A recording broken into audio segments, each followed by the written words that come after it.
This interview with the doctor revealed an important fact. Leather Apron could not be the Bucks Row murderer. According to Margie, the villain passed most of the night of the crime at the fire. He could not have been at the scene of the murder at the moment it was committed. He is nonetheless a dangerous character.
Can I get a refill, please? Loosen your belt, my friend. Well, goodbye, sir. Goodbye. Brandy, sir? Yes, Doctor?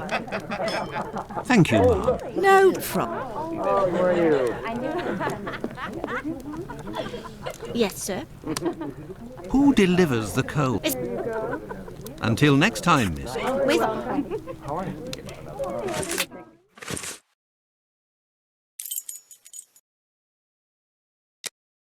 I have no reason to go that way.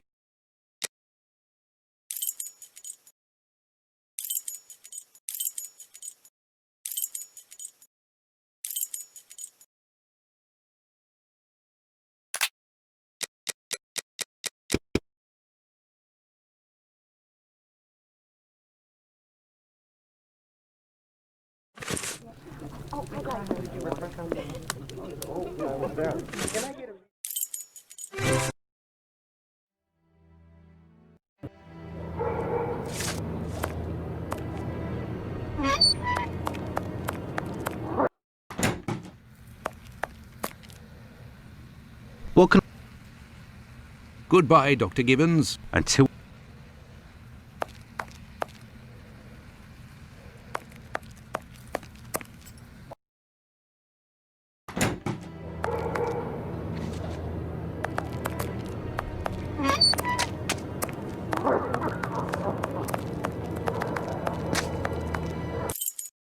There's nobody here. How very odd.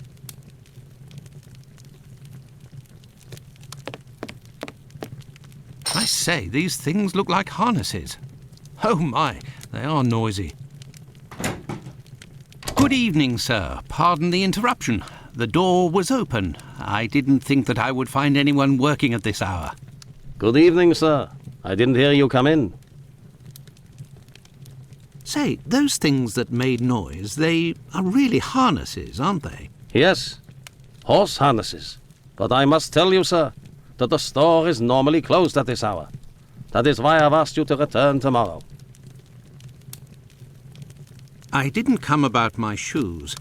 I came to speak of a cobbler, perhaps one of your former employees, a man with very particular habits. You aren't with the police by any chance? I'm sorry, but I do not want to speak of anything but shoes with you. I am not a policeman. I am Dr. Watson. It's Mr. Finlay, who told me that you might be in a position to inform me. Ah, that Mr. Finlay is a very brave man. And if he sent you, then you must certainly be a worthy man also. So, Doctor, who is this cobbler with strange habits? The man of whom I speak is called Pizer or Pyther, a man with a frightening face. Do you know him? Yes, John Pizer. He worked here for a while, but he is no longer here. Do you know where I can find him? No, and if you look, you will not find him. Why? Because he is in hiding, Doctor. You see, a week ago, a horrible murder took place in the neighborhood. A rumor circulated that he might have been responsible for this crime. They say he has quarreled with women of certain virtue in the past, if you understand me. Isaac, it is about the Bucks Row case that I have come to see you. I have the certitude and an incontestable witness that Pizer is innocent, at least of this crime, although he has attacked a number of street women. If he doesn't come forward to explain himself to the authorities, he is condemned to hiding and to take the fall for this murder. Furthermore, it will cast suspicions on your community because they must be hiding him. And while the whole police force is hunting for him, they cannot concentrate on the real assassin who roams the streets and, one never knows, may take any one of you any day. If what you say is true, your visit is a godsend to our community, Doctor. I tell you something. I know Sergeant Thick, an honest policeman who lives in the area. I'll tell John's family that he must go there to explain himself. But if you could please go as soon as possible to the police to give them this report that you say is incontestable. I will go as soon as I take leave of you. Thank you. If I can ever be of service in any way, do not hesitate to ask. Could we transform your horse harnesses into harnesses for wooden legs? Adjustable harnesses? A good craftsman can do anything, Doctor. And I do believe that's what I am. Come back in a while and it will be done. That will be my thanks for what you have done. I shall return later. At your convenience, sir. I am spent. Now then, let's go to the police station.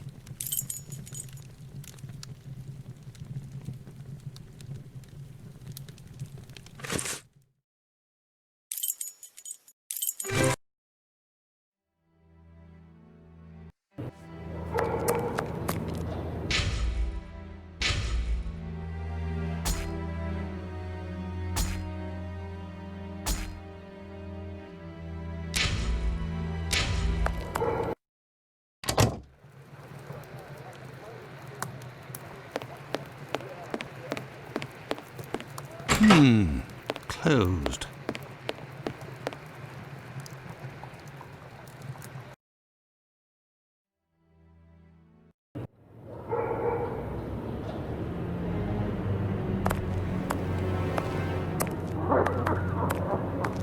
Will you? Yes.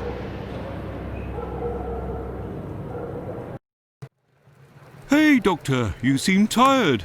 Were you wandering the darker parts of Whitechapel all night? You could say that. I have some information on Leather Apron, the man of whom we spoke earlier. Do you know where he is? No, but I can clear him of the Bucks Row crime. A witness proved him totally innocent. Oh, Watson, is it only now, after many hours of walking, that you decide to pass on the important message that Inspector Aberline is waiting for? But, no. But what are you doing here, Holmes? I was worried, Watson, and with good reason it would appear. Go give the message to this policeman and let's go home. Nobody appreciates me hanging around here, you know, and it's freezing cold. Ah, Creddle, none too soon. You will take the testimony of this. No, you continue with your duty shift. I must find Chandler in Ambury Street. He's struck again. Who? The murderer, the Bucks Row assassin. Hanbury Street. Let's go, Watson. We have no time to lose.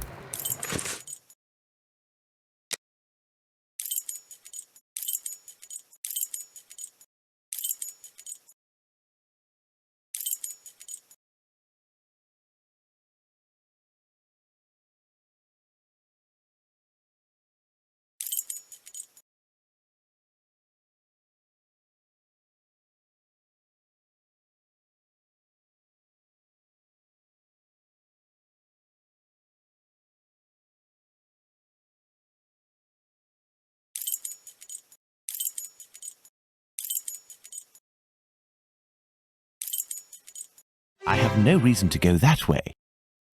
I have no reason to go that way. I have no reason to go that way. I have no reason to go that way. I have no reason to go that way. I have no reason to go that way. I have no reason to go that way. I have no reason to go that way.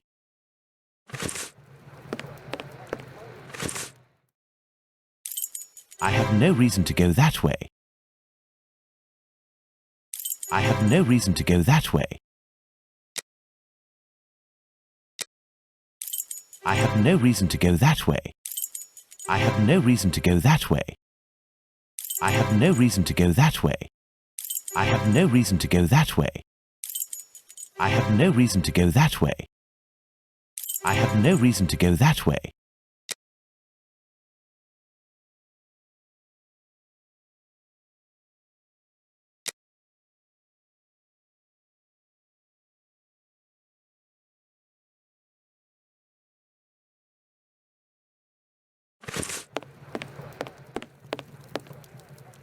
Hanbury Street. Let's go, Watson. We have no time to lose.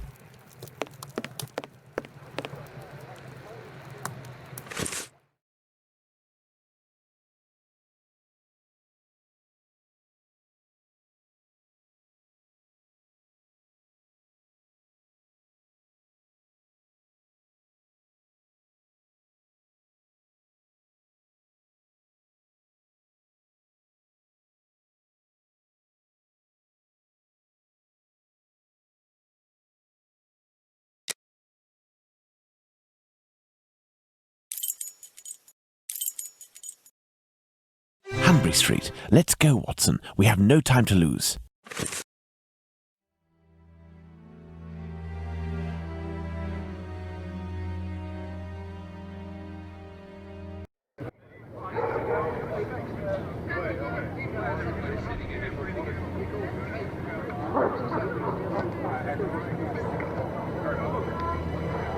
What are we doing, Holmes?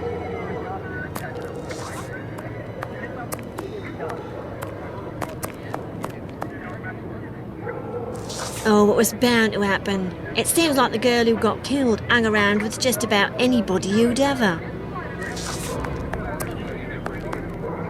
You can go in, Mr. Holmes. She's there. We didn't touch a thing.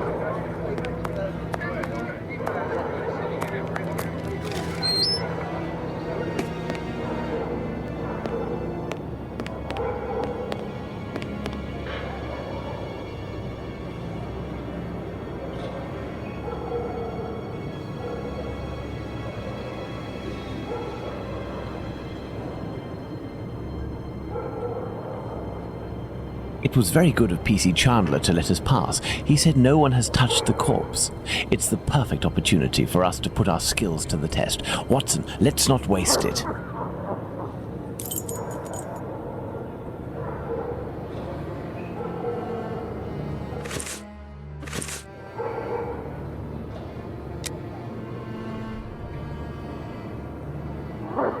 So, Doctor, shall we examine our victim? Ah, I'm tired, Holmes.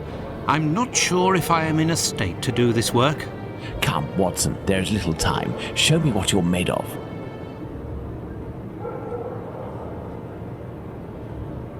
Oh, my God. Pray, Watson, pull yourself together. Can you establish the time of the crime? The extremities of the corpse are cold and rigor mortis is beginning to set in. I would say that the murder was committed over 2 hours ago, before 4:30 a.m.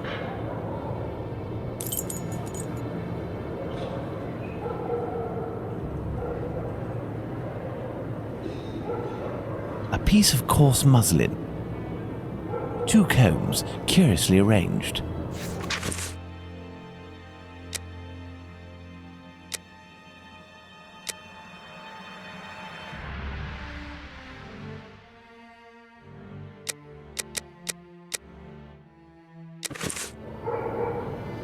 The blood is a dozen inches or so from the ground. Bloodstains on the wall.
torn envelope. It smells of rubbing alcohol. It contains 3 pills. I will take one. 2 should suffice for the police. Let's look at this poor woman more closely.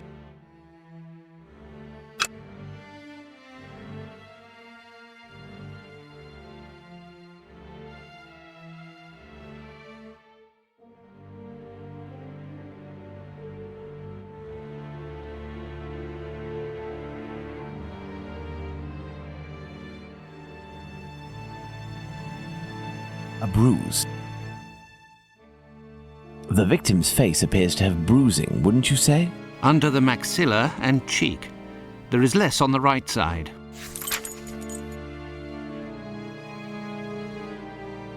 The tongue is swollen. The tongue is swollen. Look at her neck. What can you tell me? There are 2 incisions. Look at her neck. What can you tell me? There are 2 incisions. Look at her neck. What can you tell me? There are 2 incisions.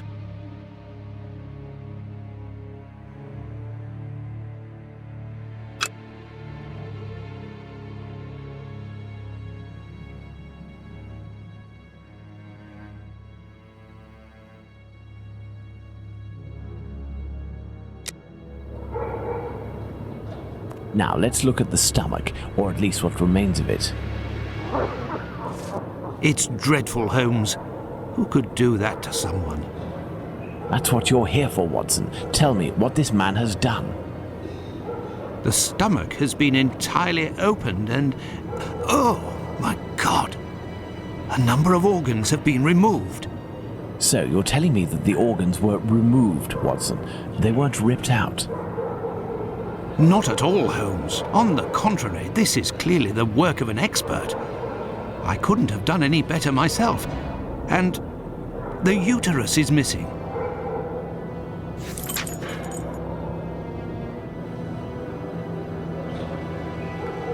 Now let's look at the stomach. That's what... So...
This fence separates the courtyard from the neighbours, 27 Hanbury Street. What a stench! Nobody is hiding inside. I have nothing to ask.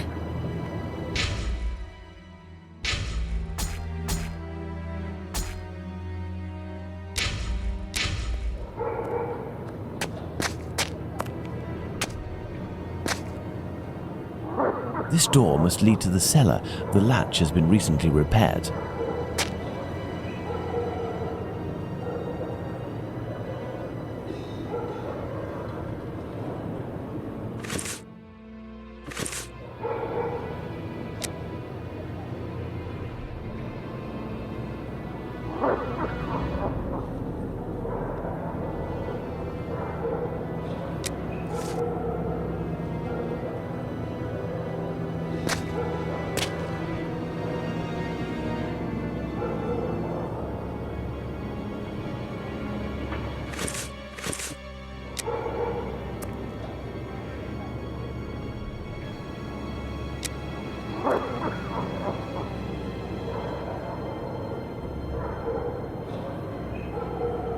Now let's... So you're...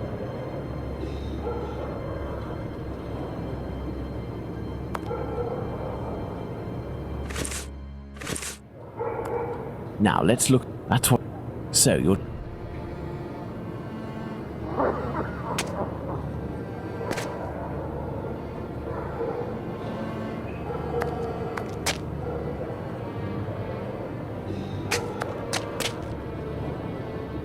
This apron is soaked with water and has left a clear mark on the ground. It must have been left in water for several hours and has been there for some time.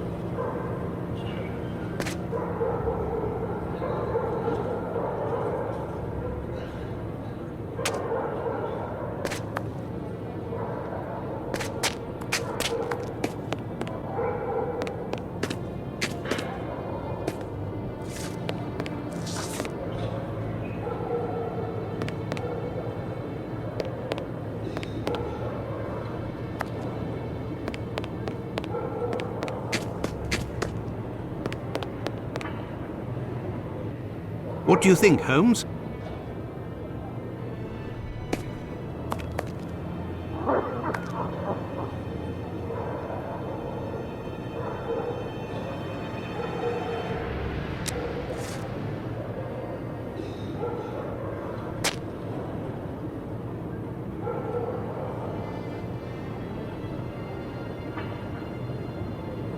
There are no trails on the ground. There's no sign of a struggle.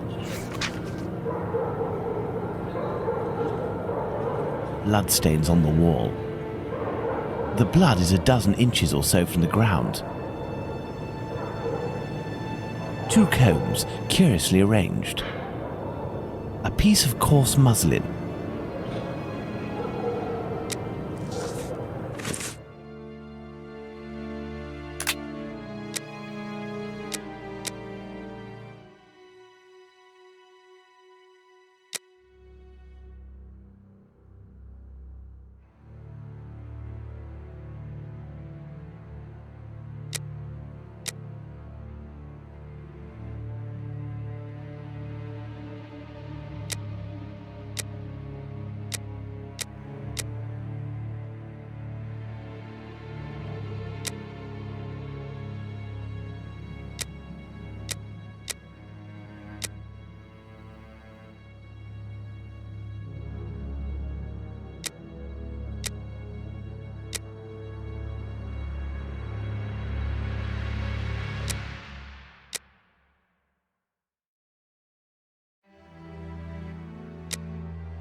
This door must lead to the cellar. The latch has been recently repaired.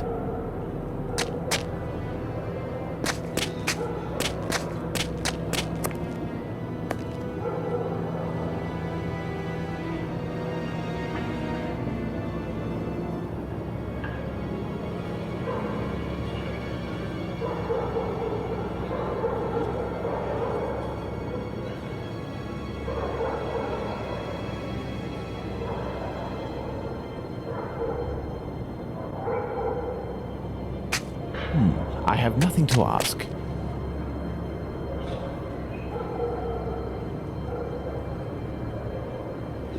The blood is a dozen inches or so from the ground.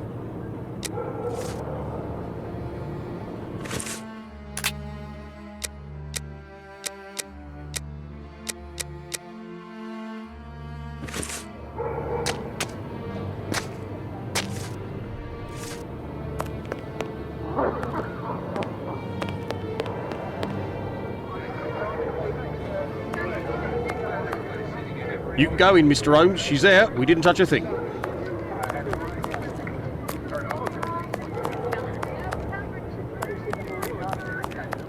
I have no reason to go that way.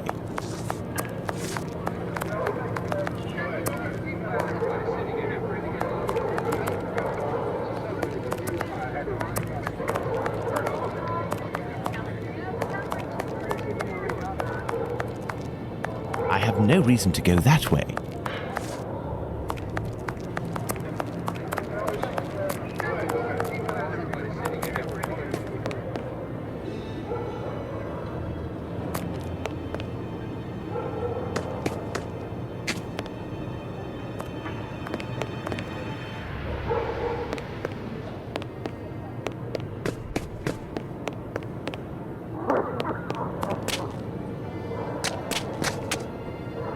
What a stench! Nobody is hiding inside. This fence separates the courtyard from the neighbours, 27 Hanbury Street.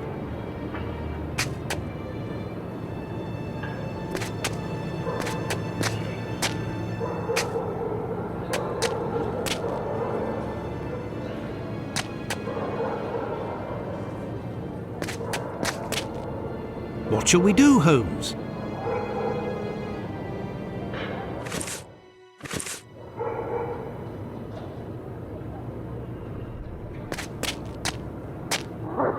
I have nothing to ask.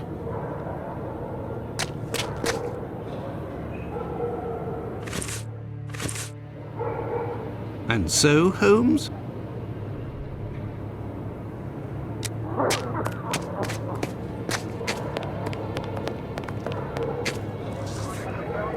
You can go in, Mr. Holmes. She's there. We didn't touch a thing.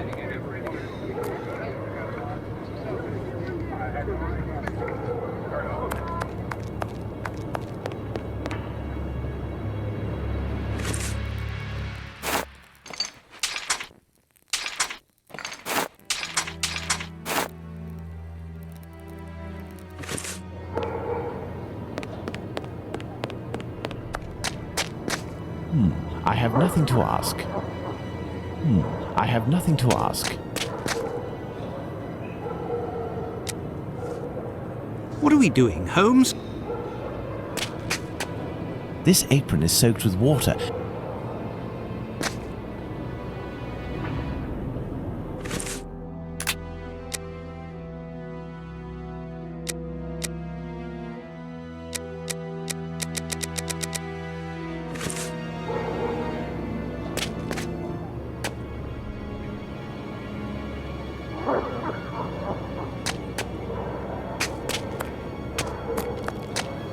This fence separates the courtyard from the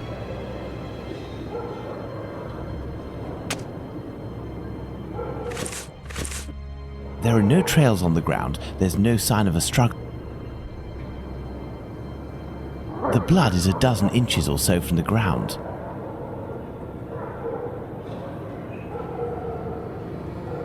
Bloodstains on the wall.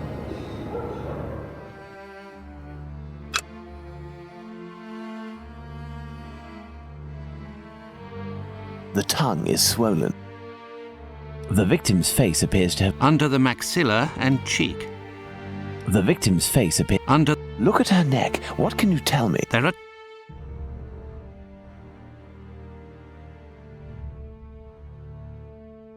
Look at her neck. What can... There are two in...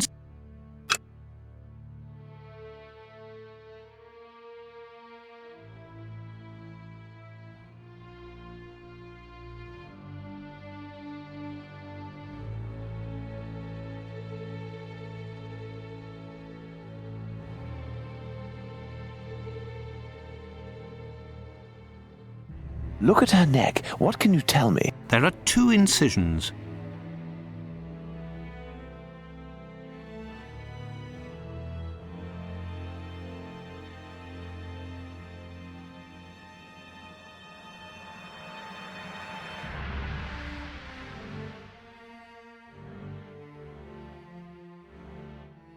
The victim's face appears to have bruising, wouldn't you say? Under the maxilla and cheek.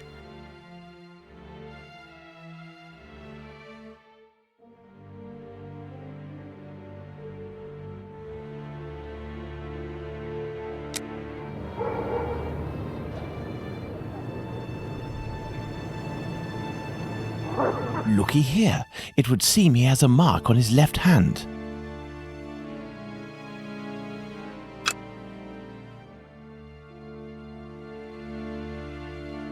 The victim must have worn a large ring or several little ones, and someone pulled them off forcefully.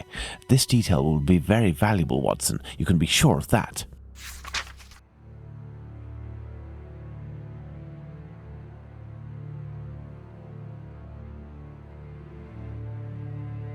My dear Watson, now that we have found all of our clues, nothing remains but to subject them to our most likely hypotheses in order to deduce the facts.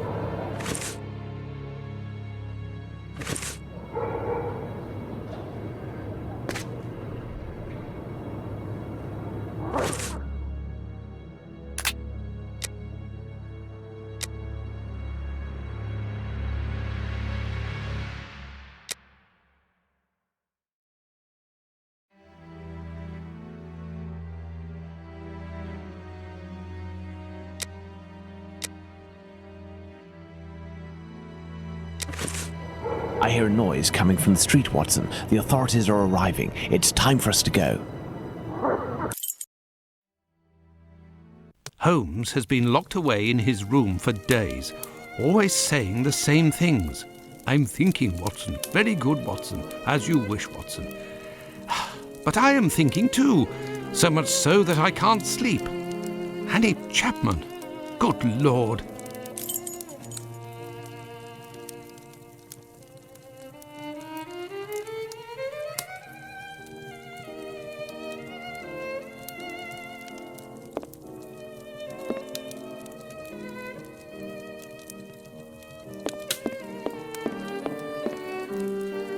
Holmes examined the broken jar that belonged to Finley's tenant.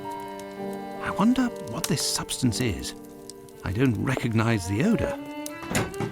Formalin, Watson. This jar contained formalin. Interesting, don't you think? I've been waiting for something for days. Just the tiniest bit of news that would make sense of this whole matter. But there's nothing, neither from the press nor the police. Unless Inspector Aberline is holding on to some information without realizing its importance, which is quite possible. It is time for you to return to the police station in Whitechapel, Watson. And didn't you tell me that you had a matter to take care of it? Take advantage of it to learn more about this pill and its contents. Ah, but Holmes, it's late, and spending another night in this district is hardly my idea of entertainment. I know, Doctor, but we don't have any choice. Time is against us. Take your pistol in case you run into any troublesome characters. Fine, as you wish, Holmes.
Good evening, Mr. Solomonovich. Good evening, Doctor. What a pleasure to see you again.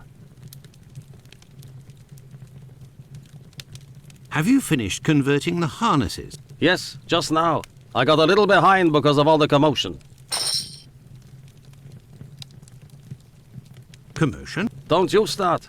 3 days ago, the very afternoon that you passed by, there was a chase throughout the neighborhood. Hundreds of people were chasing one man, claiming he was responsible for the murders these last few days. Schmonz! It was awful. I hope those maniacs didn't catch him. Better the police should. Tell me, did John Pizer turn himself in to the police? Things unfolded as they should. Look in the newspaper, the Daily News from today. Farewell, Isaac. Goodbye, Doctor.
What can I do for you, Doctor? Farewell, Isaac. Goodbye, Doctor.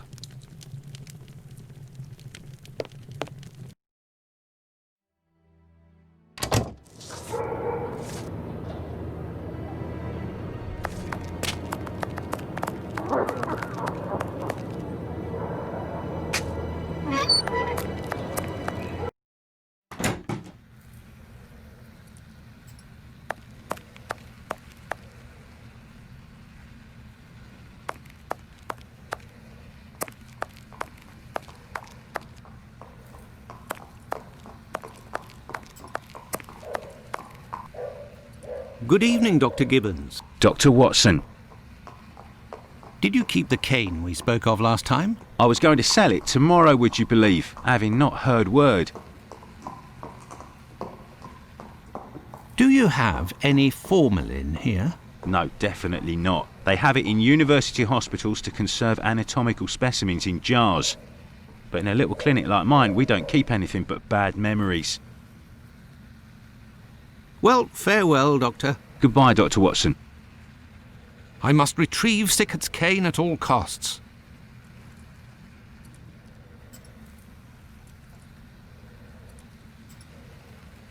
Yes, Doctor? Here are your harnesses, Doctor. They are top quality, I'd say. Definitely worth the price of this walking stick. Here, it's yours. Well, farewell, Doctor. Goodbye, Dr. Watson. I must go to Miss Bella's.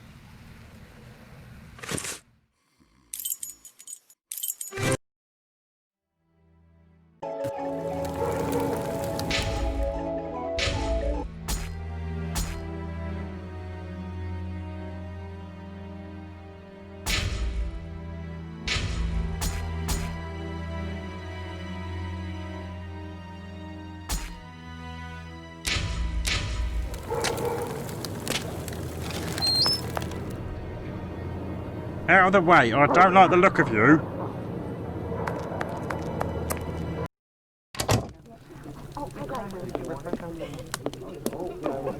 Can I get a refill, please? Good evening, ma'am. Your door was open. Isn't that a little dangerous? Hello, Doctor. Don't worry if the looks of anyone who enters doesn't please me. Me and my pistol know how to convince them to leave. Do you happen to know Annie Chapman, the poor woman who was killed 3 days ago? Dark Annie? Like all the drifters in the area, I've seen her once or twice. With respect to the dead, Annie really was the bottom of the barrel. What do you mean? Well, in our profession, the pretty young ones go out when night has barely fallen and don't have a problem finding takers. But poor girls like Annie or Polly Nichols, who aren't as tender and are often sick, sometimes trudge around for a whole night in the cold and the rain before landing a client. And that doesn't help their appearances either. They don't have much choice about paying for a bed for a few hours, a glass of gin or a hot meal. How terribly sad. That's the price of survival in Whitechapel, my angel. One of my girls knew Annie for some time. They bought some jewellery on the black market, I think. Jewellery? How could Annie Chapman have possibly afforded jewellery? Luxuries for a woman are always relative to her condition, Doctor.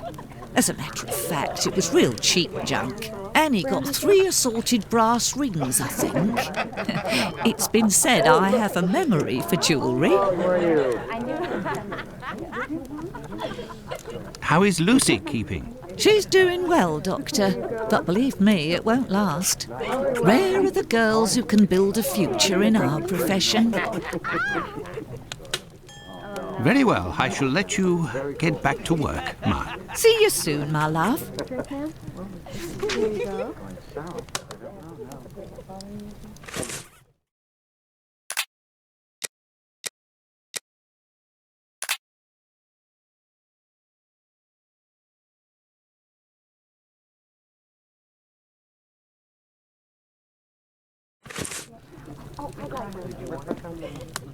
Best not to stray off in that direction. Best not to stray off in that direction. Brandy, sir?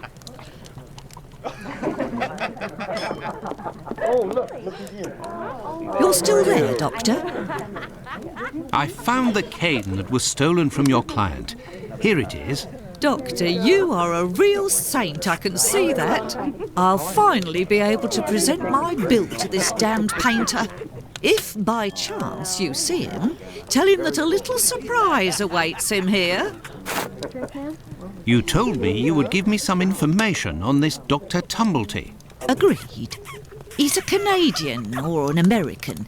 He parades from time to time through the neighbourhood in a 50-guinea suit and acts like a doctor. But for business, he isn't worth it. This damn Yankee hates women.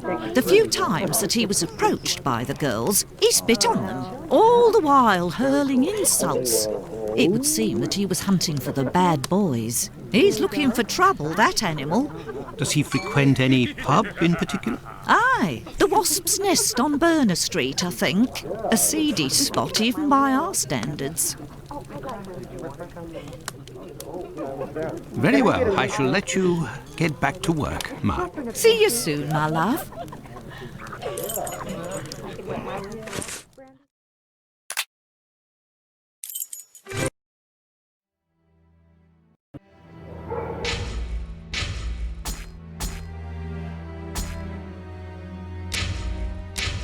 The Wasp's Nest.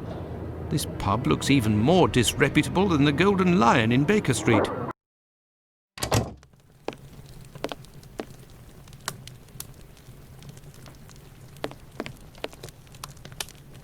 Good evening, sir. It'll be the coup of my career, Governor said. Ha! You'll make loads of doss of the paper, he said. You're a journalist? That's so. Tom Bulling at your service. The Whitechapel ferret, the wizard with the scoop. You don't appear to be in a state to write anything, my friend. You're mistaken. Whiskey passes through the blood and turns into ink. Simple. You see, mugs and inkwells are all the same. Don't you think you should settle your tab and go home? My red ink? Where's my red ink? I won't even pay half a halfpenny if they don't return my red ink. It's my blood you hear. Very well, I'll be on my way.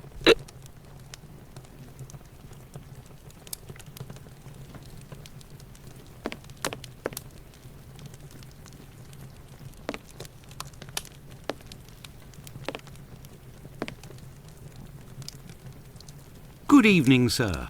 Well, I know you. Why, we met at Miss Poolman's the other day. So you've come to slum it in Whitechapel, eh?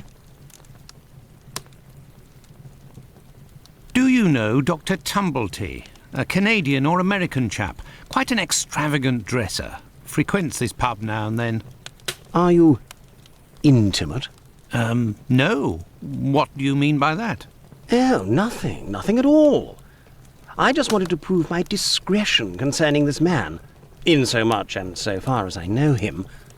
You wouldn't like it if one day the tables were turned and everyone was talking about why you were in the borough. Isn't that so?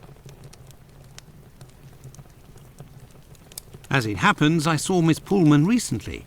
She told me that she couldn't wait to see you again. She said something about a surprise that is waiting for you at her establishment. Why, that is some of the best news I've heard, my friend. As thanks, I would like to let you in on a secret. The man that you were talking about, and whom I happen to know by sight, passed by and went through that little door that you see over there. Another man let him in. They weren't together for more than a few minutes, to be sure, eh? Well, I will continue my search. Ah, love.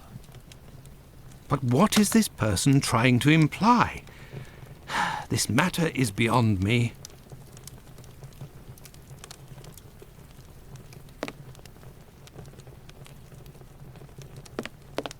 Oi, what'll it be to drink, Gav? Greetings, my good man. Could I have a pint?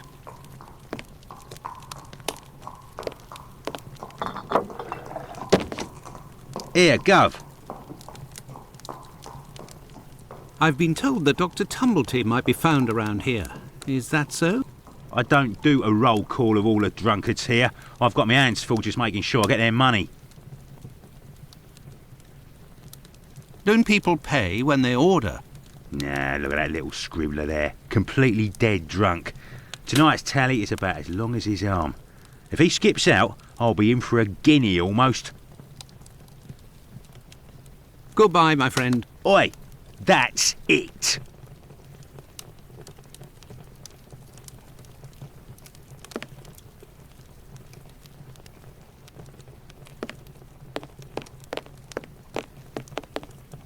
This is the sink where the barmaid puts the glasses to soak. Look, red ink. What's that doing here? The bottle is closed. There must still be some ink inside, and it looks like a glass. The barmaid must have put ink into the sink by mistake. Right, do I get in your way? Me? If you'll excuse me, sir.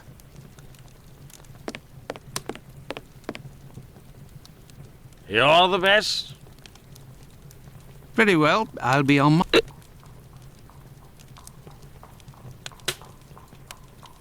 You're the best. You're a journalist? You don't... Don't you think... I found your red ink, my friend. You should settle up and head home. Thank you, my friend, thank you.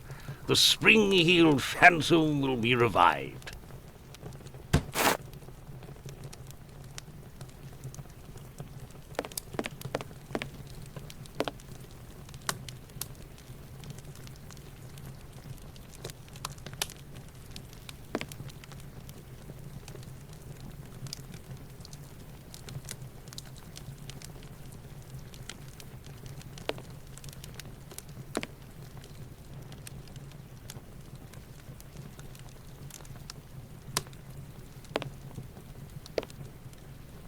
Hey, you can't go in there. It's private. Got it? Hey.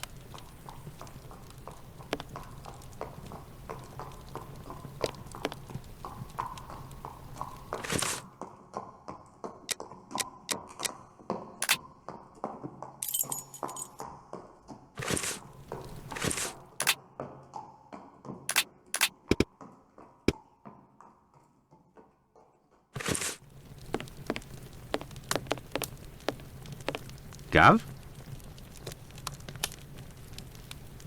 What's behind that locked door over there? Can I go in? Not likely. And let me be unless you're wanting a drink. Got it? Here you go. It's on the journalist, my friend. I owe you one. The next one is on me. What'll it be? Nothing, thanks. But I may need your help. Listen, my friend, I would like you to let me in the door over there. You're a bobby. A peeler? Absolutely not, my friend. I am a doctor. Fine. I owe you this at least. There's a bloke behind that door there. No pity Bluto. Let's just say he wants to lay low for a moment. So I don't think he'll be opening the door just now. Unless... Tell him you have word from Squibby. That'll open the door.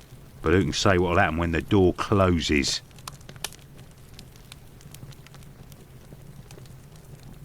Goodbye, my friend. Oi, that's it. Gov? Listen, my friend, I would like... You're... Goodbye, my friend. Oi! Let me in. I have news from Squibby. But stay calm. And who are you? Where's Squibby? He's out. To be honest, I don't actually know this Squibby chap. I was actually wondering if you knew Dr. Tumblety, a Canadian or American fellow. He came in... Sure we know him. Excellent. Can you... You know about gas? I'm afraid not. I am a doctor. Then I ain't interested. You can be leaving now. But if I find out who snitched to the peelers, I'll find you. Got it? But I can pay you for... Keep your coins for the paupers, or one of the gas boys who ain't afraid of nothing and knows how to hold his tongue. You bring him to me. I'll meet with you.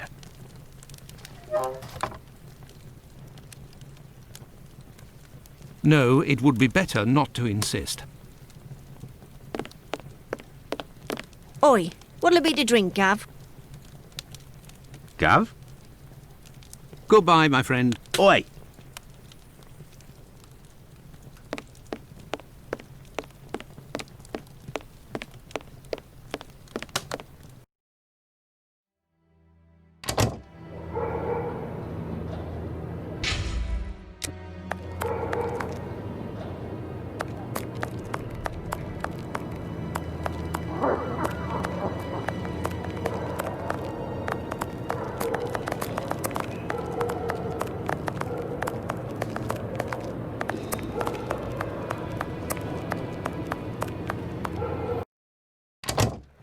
Good evening. I hope I'm not disturbing you.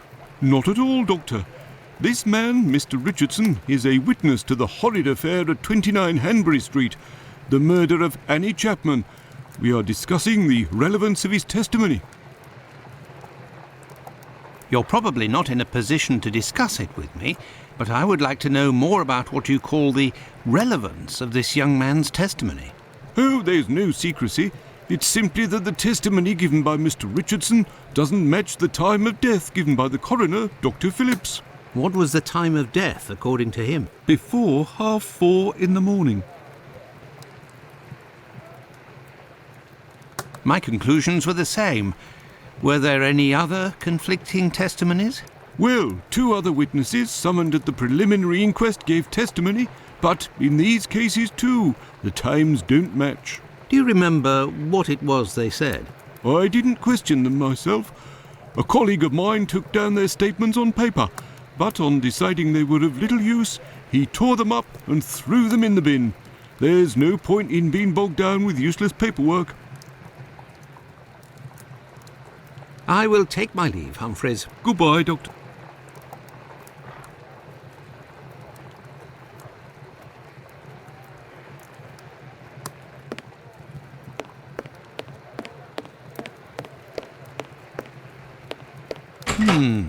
Closed.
An old report on arrests that took place a few years earlier.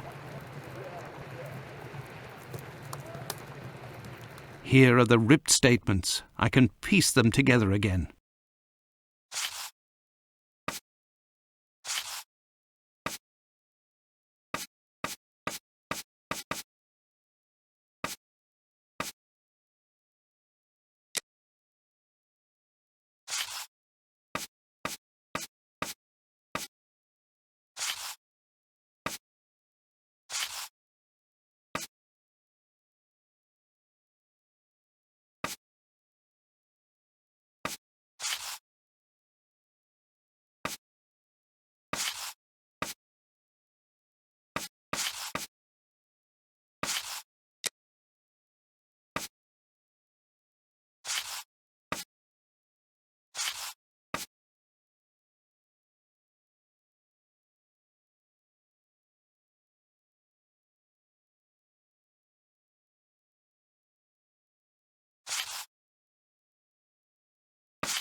There, all done. Holmes couldn't have done better himself.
Closed.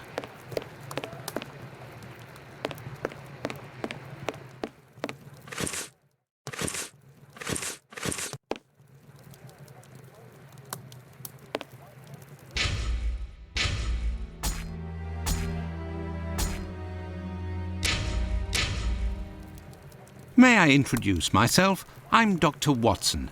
I am... You wouldn't be the chap what writes the detective stories in that there paper? Well, yes, indeed, my stories have been published in the Strand. Go blimey, wanna tell me old mum? It would seem your testimony is the subject of some debate. Could you tell me what it was about? They'll be telling I'm a bit befuddled about the times that I told them. But it can't be so. I knows what I sees and what I don't sees that morning. What did you see, or what didn't you see? And at what time, would you say? I'll tell you this for nothing. It's me old mum who lives at the house where the body was found out back in the garden. She has her shop at the bottom to the right of the stairs. Her door was broken down not too far back because it's a real zoo it is. Right, the morning it happened, I head that way to see if me old mum has finally had the place broken into. It was 4:45 when I got there. That I'll swear on me dear old mum's life. I had a look round to see if the cellar had been taken. No. I had a little sit down on the stairs by the courtyard because me shoes were causing me no end of pain and I had a cut and all. I didn't seize a single thing below the steps, Doctor, not one single thing. If there was some bird all covered in blood, tain't no how I could have missed that, even if it were night time. Right, 5 minutes after getting to number 29, I had to clip off. And now they tells me that either I can't tell time no more, or I was fixing me loafer next to a stiff that was still steaming. All right then, evening gents.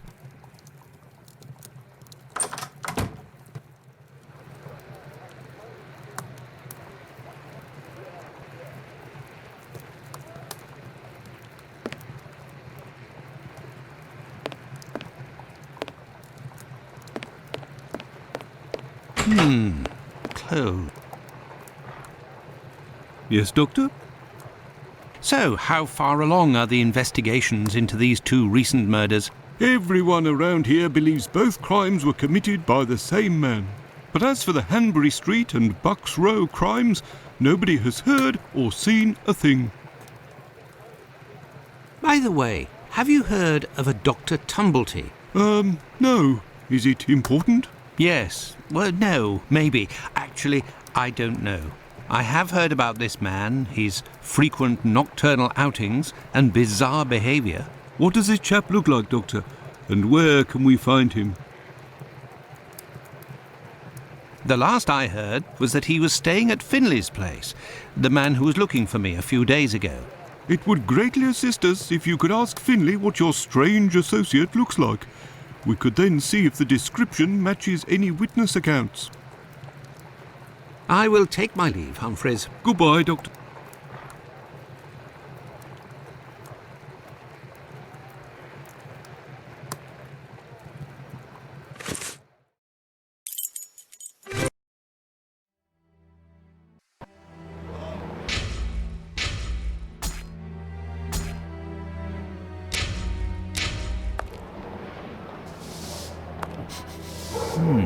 There is a strong smell of gas. It seems to be coming from the abandoned building.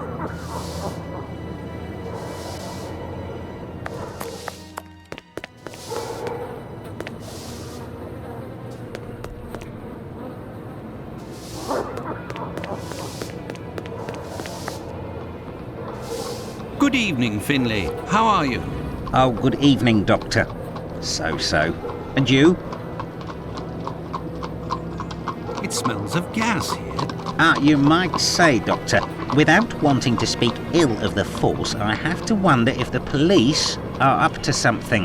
What do you mean? Well, I was outside yesterday evening when the light went out at my place, and a gas smell came from the abandoned building across from my place.